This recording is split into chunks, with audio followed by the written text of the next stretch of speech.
Are you still using the font or keyboard? If so, sometimes you may get font error like this. How to solve this problem? Watch this video. Hello, I'm NyiZaw and welcome to my channel. In this tutorial, I will share how to save and install Unicode and keyboard step by step. Let's start. Go to Google, type here all-in-one Unicode, click on enter.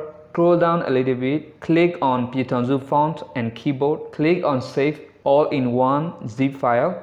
Go to folder locations, open the compressed file, right click and click on the extract file.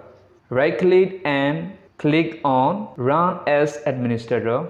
Click on next, click on Pyidaungsu font and Keyman keyboard. Click on install, click on install Keyman desktop, click on yes, click on start Keyman. Click on finish. Alright friends, I hope you enjoyed this video. If you have any questions, comment below. Like this video and share with your friends. Thank you for watching.